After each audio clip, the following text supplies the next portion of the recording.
ನಿವೇಶನ ಕೊಟ್ಟು ಆಮೇಲೆ ತೆಗಿತೇವೆ.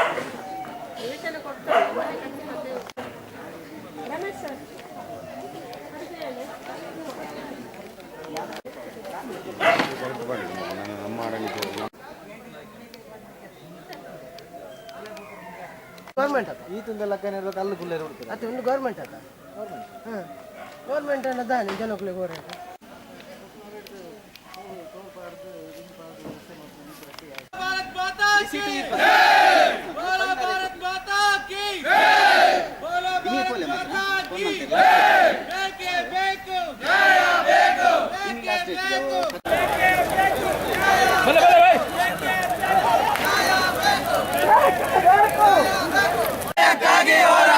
ಹೋರಾಟ ಹೋರಾಟ ನ್ಯಾಯಕ್ಕಾಗಿ ಹೋರಾಟ ಹೋರಾಟ ಹೋರಾಟ ಬೇಕು ನ್ಯಾಯ ಬೇಕು ಒಂದೇ ಹೋರಾಟ ನ್ಯಾಯಕ್ಕಾಗಿ ಹೋರಾಟ ಹೋರಾಟ ಹೋರಾಟ ನ್ಯಾಯಕ್ಕಾಗಿ ಹೋರಾಟ ಬೇಕೇ ಬೇಕು ನ್ಯಾಯ ಬೇಕು ಬೇಕೇ ಬೇಕು ನ್ಯಾಯ ಬೇಕು ಬೇಕೇ ಬೇಕು ನ್ಯಾಯ ಬೇಕು ಬೋಲೋ ಭಾರತ್ ಮಾತಾ ಕಿ ಜೈ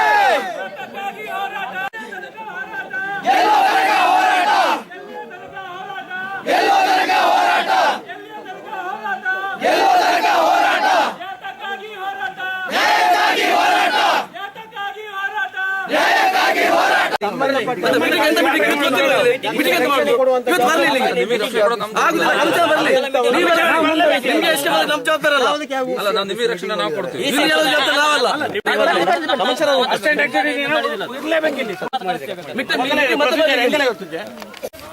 ಯಾರು ಒಂದ್ ನಿಮಿಷ ನಾ ಹೇಳುತ್ತೇನೆ 30 ವರ್ಷ ಆಯ್ತು ಅಷ್ಟೊಳಗೆ ರೋಡ್ ಯಾರಿಗೆ ಬೇಡವಾ ಒಂದ್ ನಿಮಿಷ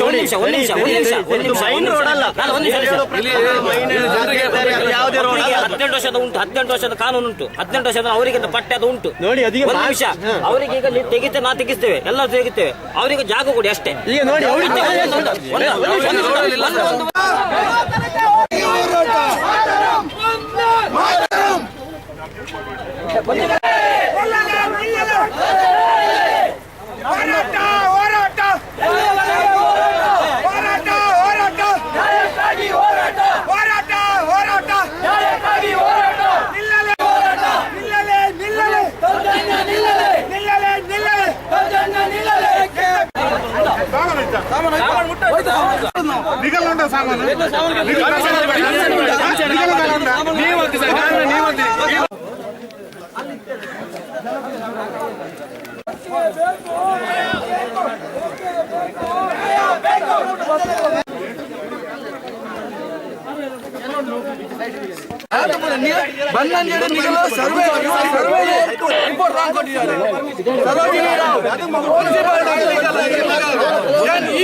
ಆಗಿದೆ ಸಂಬಂಧಪಟ್ಟಂತೆ ಬದಲಿ ವ್ಯವಸ್ಥೆ ಮಾಡ್ತಾ ಇದ್ದೇವೆ. ಅದಕ್ಕೋಸ್ಕರ ಈಗ ನಾವು ನಗರಸಭೆ ಮನೆ ತೆರವುಗೊಳಿಸಲು ಬಂದಿರುವುದು ನಮಗೆ ಅಂದ್ರೆ ಇವರಿಗೆ ಏಕಾಏಕಿ ಬರುವಂತದ್ದು ಸ್ವಲ್ಪ ಕಿರುಕುಳ ಕೊಟ್ಟಾಗಿ ಸಂಬಂಧಪಟ್ಟಂತೆ 2 ತಿಂಗಳ ಹಿಂದಿತವಾಗಿ ಅವರಿಗೆ ತಿಳಿಸಿದ್ದೀರಿ.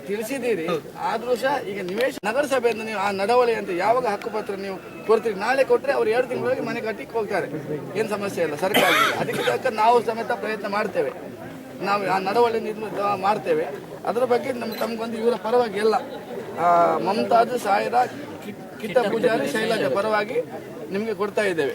ಅಂದ್ರೆ ಇದಕ್ಕೆ ಸಂಬಂಧಪಟ್ಟಂತೆ ಹಿಂದೆ ಸಹ ಈ ರೀತಿ ಆಗಿದೆ, ಆದ್ರೆ ಇದಕ್ಕೆ ಸಂಬಂಧಪಟ್ಟ ಇಷ್ಟೊಳ ಕಾಲಾವಕಾಶ ಕೊಟ್ಟಿದ್ದೇವೆ. ಇದಕ್ಕೆ ಸಂಬಂಧಪಟ್ಟಂತೆ ನಾವೀಗ ಲೋಕಾಯುಕ್ತ ಕೋರ್ಟಿಗೆ ವರದಿ ಕೊಡಬೇಕಾಗಿರೋದ್ರಿಂದ ಆ ಕೋರ್ಟ್ನವರು ಈ ವರದಿಯನ್ನು ಒಪ್ಪಿದ್ರೆ ನಾವು ಈ ಸ್ಥಳ ಅಂತ ಹೇಳೋದು ನಗರಸಭಾ ವ್ಯಾಪ್ತಿಯ ಶಿವಳ್ಳಿ ಗ್ರಾಮದ ಸರ್ವೆ ನಂಬರ್ 378ರಲ್ಲಿ 1 ಎಕರೆ 76 ಸೆಣಸು ಸರ್ಕಾರ ರಸ್ತೆ ಅಂತಿದೆ.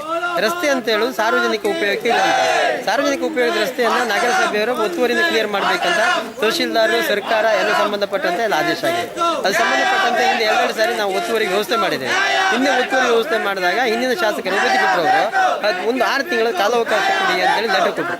ಆ ಲೆಟರ್ ಪ್ರಕಾರ ಹಿಂದಿನ ಕಮಿಷನರು 6 ತಿಂಗಳ ಕಾಲಾವಕಾಶ ಕೊಟ್ಟಿದ್ದರು. ಪುನಃ ಮತ್ತೆ ಆ ಒತ್ತುವರಿ ತೆಗೆಸಿ ಬಂದಾಗ ಮಳೆಗಾಲ ಪ್ರಾರಂಭ ಆಗಿದ್ದರಿಂದ ಜಿಲ್ಲಾಧಿಕಾರಿ ಅವರು ಅದಕ್ಕೆ ಸಂಬಂಧಪಟ್ಟಂತೆ 6 ತಿಂಗಳು ಮತ್ತೆ ಮುಂದೆ ವ್ಯವಸ್ಥೆ ಮಾಡಿ ಮಳೆಗಾಲ ತೆರವು ಮಾಡೋದು ಬೇಡ ಅಂತೇಳಿ ಅದು ಸಂಬಂಧ ಸಂಬಂಧಪಟ್ಟಂತೆ ಮುಂದೆ ಅದರ ನಂತರ ಈ ಸಂಬಂಧಪಟ್ಟಂತೆ ಈ ರಸ್ತೆಯ ಸಂತ್ರಸ್ತರು ಯಾರಿದ್ದಾರೆ ಅವರು ಲೋಕಾಯುಕ್ತಗಳ ಕಂಪ್ಲೇಂಟ್ ಮಾಡಿದ್ದಾರೆ. ಆ ಲೋಕಾಯುಕ್ತ ಕಂಪ್ಲೇಂಟ್ ಮಾಡಿ ಲೋಕಾಯುಕ್ತದಿಂದ ರಿಪೋರ್ಟ್ ಬಂದಿದೆ. ಅದು ಕೂಡಲೇ ತೆರವು ಮಾಡಿ ಸಾರ್ವಜನಿಕರಿಗೆ ಉಪಯೋಗ ವ್ಯವಸ್ಥೆ ಮಾಡಿ ಕೊಡಬೇಕು ರಸ್ತೆ ಅಂತೇಳಿ.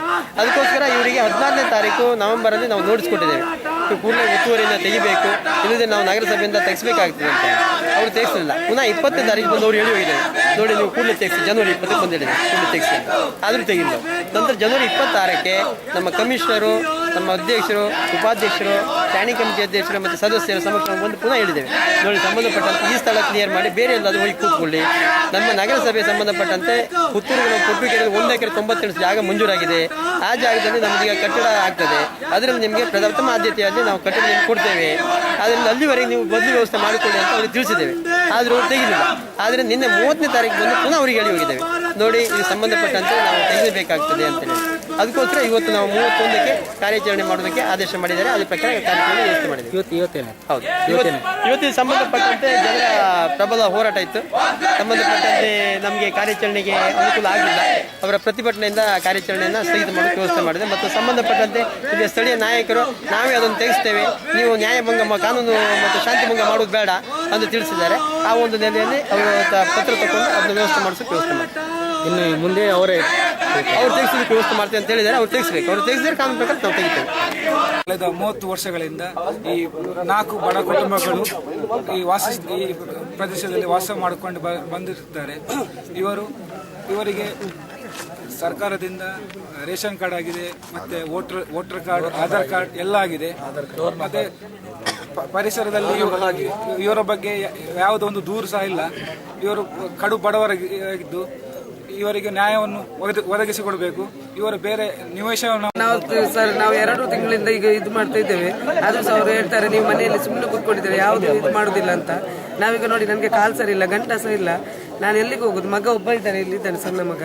ನಾವೀಗ ಮನೆ ತೆಗೆದ್ರೆ ಎಲ್ಲಿ ಹೋಗುದು? ಅವ್ರು ಹೇಳ್ತಾರೆ ನೀವು ಹೋಗ್ಲೇಬೇಕು, ಈಗಲೇ ಹೋಗ್ಬೇಕು ಹೇಳ್ತಾರೆ. ನಮಗೆ ಬೇರೆ ಇದಿಲ್ಲ, ದಾರಿ ಇಲ್ಲ ಹೋಗ್ಲಿಕ್ಕೆ. 30 ವರ್ಷ ಮೇಲಾಯ್ತು ಕೂತ್ಕೊಂಡು. ಈಗ ಅವ್ರು ಹೋಗ್ಲಿಕ್ಕೆ ಅಂತ ಹೇಳಿದ್ರೆ ಎಲ್ಲಿಗೆ ಹೋಗುದು ಸರ್? ನಾವು ನಮಗೆ ನಿವೇಶನ ತೆಗುವ ತನಕ ನಾವು ಕೂತ್ಕೊಳ್ತೇವೆ ಸರ್.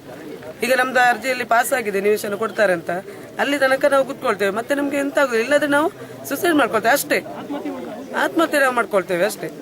ಮತ್ತೆಂತ ಮಾಡ್ಲಿಕ್ಕೆ ಆಗುದಿಲ್ಲ. ಇವರು ದಿನ ಬಂದು ಇವತ್ತು ನಿನ್ನೆ ಒಂದು ಮಧ್ಯಾಹ್ನ ಈಗ ನಾವು ಊಟ ಮಾಡಿ ಕೂತ್ಕೊಂಡಿದ್ದೇವೆ, ಒಂದೇ ದಿವಸ ನಿನ್ನೆ ಅಂದ್ರೆ ನೆಮ್ಮದಿ ಅಂದ್ರೆ ಅದು ಸಹ ಮಧ್ಯಾಹ್ನ ಮಾತ್ರ. ಆದ್ರೂ ಸಹ ಅವ್ರು ಬಂದು ಹೇಳಿದ್ರು ಮುನ್ಸಿಪಾಲಿಟಿ ಅಂದ್ರೆ ನಾಳೆ ಖಾಲಿ ಮಾಡಬೇಕು, ನೀವು ಹೋಗ್ಲೇಬೇಕು, ನೀವೆಂತ ಬೇಕಾದ್ರೆ ಮಾಡ್ಕೊಳ್ಳಿ, ಇಲ್ಲಾಂದ್ರೆ ನಾವು ಹೊಡೆದಾಗ್ತೇವೆ ಅಂತ ಹೇಳಿದ್ರು. ನಾ ಅದಕ್ಕೆಲ್ಲ ಅಂದ್ರೆ ಪಬ್ಲಿಕ್ ಅವರಿಗೆಲ್ಲ ಹೇಳಿದ್ದೇನೆ ನಾನು. ಅವರೆಲ್ಲ ಈಗ ಒಟ್ಟಾಗಿದ್ದಾರೆ, ಎಲ್ಲ ನಮ್ಮೊಟ್ಟಿಗೆ ಇದ್ದಾರೆ. ನಿಮ್ಮ ಹೆಸರು? ಶಾಯಿರಮನ್. ಎಲ್ಲೂ ಹೋಗುದಿಲ್ಲ, ನಮ್ಗೆ ಯಾವಾಗ್ಲೂ ಕಿರುಕುಳ ಕೊಡಬಾರ್ದು. ಇವರು ಅಲ್ಲೇ ತನಕ ನಮ್ಗೆ ಯಾವ್ದಾದ್ರು ಒಂದು ಇದು ಕೊಡ್ಬೇಕು. ನಿವೇಶನ ಸಿಗುವವರೆಗೆ ನಾವು ಎಲ್ಲೂ ಹೋಗಲ್ಲ. ಕಿರುಕುಳ ಏನು ಕೊಟ್ಟಿದ್ದಾರೆ? ಕಿರುಕುಳ ಅಂದ್ರೆ ಬಂದ್ ತೊಂದ್ರೆ ಕೊಡಬಾರ್ದು. ಮನೆ ತೆಗಿತೇವೆ ಅಂತ ಹೇಳಿ ಯಾವಾಗ್ಲೂ. ನಾವು ಬಡವರಲ್ಲ, ಹಾಗೆ ಎದ್ದು ಎಲ್ಲಿಗೆ ಹೋಗುದು? ಮಕ್ಕಳಿದ್ದಲ್ಲಿ, ಸಣ್ಣ ಮಕ್ಕಳಿದ್ದಲ್ಲಿ, ಎಲ್ಲಿ ನಮ್ಗೆ ಕೆಲಸ ಹೋದಲ್ಲಿ ನಮ್ಗೆ ಒಂದು ಬರ್ಲಿಕ್ಕೂ ಅಲ್ಲ, ಇಲ್ಲಿ ಬಿಡ್ಲಿಕ್ಕೂ ಅಲ್ಲ. ಮಕ್ಕಳನ್ನ ನಾವು ಬಿಟ್ಟು ಎಲ್ಲೆಲ್ಲಿ ಹೋಗ್ಲಿಕ್ಕೆ ಆಗುದಿಲ್ಲ. ಹಾಗೆಲ್ಲ ಎಷ್ಟು ವರ್ಷ ಆಯ್ತು ಇಲ್ಲಿ? 30-35 ವರ್ಷ ಆಯ್ತು. ಮನೆ ನಿವೇಶ ಕೊಟ್ಟಿದ್ದಾರೆ, ಈಗ ಬೇರೆ ಕಡೆ ಮನೆ ವ್ಯವಸ್ಥೆ ಇಲ್ಲ ಇಲ್ಲ, ಈಗ ಬರ್ತದೆ ಅಂತ ಹೇಳಿದ್ದಾರೆ, ಕೊಡ್ತಾರಂತ. ಮುನ್ಸಿಪಾಲಿಟಿಯಲ್ಲಿ ಮನೆ ಕೋರ್ಟ್ ಆದೇಶ ಪ್ರಕಾರ ಅದಕ್ಕಿಂತ ಮುಂಚೆ ಇವರು ಮುನ್ಸಿಪಾಲಿಟಿಗೆ ಅರ್ಜಿ ಹಾಕಿದ್ದಾರೆ. ನಮಗೆ ನಿವೇಶನ ಇಲ್ಲ, ನಾವು ಸರ್ಕಾರಿ ಜಾಗದಲ್ಲಿ ಇದ್ದೇವೆ, ಆದರೂ ವೋಟರ್ ಐ ಡಿ ನಮಗೆ ರೇಷನ್ ಕಾರ್ಡ್ ಎಲ್ಲ ಇಲ್ಲಿ ಇದೆ. ಆದರೂ 2007ರಲ್ಲಿ ಇವರಿಗೆ ಮುನ್ಸಿಪಾಲಿಟಿ ಇದರಲ್ಲಿ ಕೌನ್ಸಿಲ್ ಮೀಟಿಂಗಲ್ಲೇ ಪಾಸ್ ಆಗಿದೆ ಇವರಿಗೆ ಕೊಡುವಂಥದ್ದೆಲ್ಲ. ನಾವು ಕೊಡ್ತೇವೆ ನಿಮಗೆ ಜಾಗ ಅಂತೇಳಿ. ಇವತ್ತಿನ ತನಕ ಸಹ ಇವರಿಗೆ ಕೊಡಲಿಲ್ಲ. ಏಕಾಏಕಿ ಆದೇಶದಿಂದ ಇವರಿಗೆ ಪಾಪ ಇವರಿಗೆ ತುಂಬ ಶ್ರೀಮಂತ ಆದ ಒಂದು ಹೊಸ ಜಾಗ ತಗೊಂಡೆಲ್ಲ ಮನೆ ಕಟ್ಟಿ ಕೂತ್ಕೊಳ್ಬೋದು. ಇವ್ರ ಹತ್ರ ನೀವೇ ನೋಡಿದಾಗ ಈಗ ಇವ್ರ ಹತ್ರ ಯಾವ ಸಾಮರ್ಥ್ಯವೂ ಇಲ್ಲ. ಹಾಗಿಂದಾಗಿ ಊರಿನವರೆಲ್ಲ ಅವರಿಗೆ ಸಪೋರ್ಟ್ ಆಗಿ ಬಂದಿದ್ದಾರೆ. ಯಾಕಂತ ಹೇಳಿದ್ರೆ ಅವರಿಗೆ ಏಕಾಏಕಿ ಕೊಡುವಂಥದ್ದು ಇಲ್ಲ. ಆದೇಶ ಸಿಕ್ಕಿ ನಮಗೆ ಮುನ್ಸಿಪಾಲ್ಟಿಯಿಂದ ಕೊಡ್ತೇನೆ ಅಂತ ಭರವಸೆ ಕೊಟ್ಟಿದ್ದಾರೆ. ನಮ್ಮ ಹೆಸರು ಸಮೇತ ಮುನ್ಸಿಪಾಲ್ಟಿಯಲ್ಲಿ ಬಂದಿದೆ 2007 ಇದರಲ್ಲಿ. ಹಾಗಿದ್ದಾಗ ಕೊಟ್ಟು ಕೂಡಲೇ ನಾವು ಹೋಗ್ತೇವೆ ಅಂತೇಳಿ ಹೇಳಿದ್ದಾರೆ. ಅದ್ರ ಪ್ರಕಾರ ನಾವೀಗ ಮುನ್ಸಿಪಾಲ್ಟಿಗೂ ಸಹ ಒಂದು ಮನವಿ ಕೊಡ್ತಾ ಇದ್ದೇವೆ. ಅವರೇ ಮನವಿ ಕೊಡ್ತಾ ಇದ್ದಾರೆ, ಪರವಾಗಿ ನಾಗರಿಕರೆಲ್ಲ ನಾವೆಲ್ಲ ಇದ್ದೇವೆ. ಅದಕ್ಕೋಸ್ಕರ ಈಗ ಒಂದು ಎಲ್ಲ ನಾವು ಮುನ್ಸಿಪಾಲ್ಟಿಗೂ ನಾವು ಒಂದು ಮನವಿ ಮಾಡೋದು ಹೇಳಿದ್ರೆ ಅವರಿಗೆ ಆದಷ್ಟು ಬೇಗ ಒಂದು ನಿವೇಶನ ಕೊಡಿ ಅಂತೇಳಿ ನಾವು ಮನವಿ ಮಾಡ್ತಾ ಇದ್ದೇವೆ. ನಾವು ಅವರ ಪರವಾಗಿ ನಾವು ಮನವಿ ಮಾಡ್ತಾ ಇದ್ದೇವೆ. ಈಗ ಕೃಷ್ಣಮೂರ್ತಿ ಆಚಾರ್ಯ.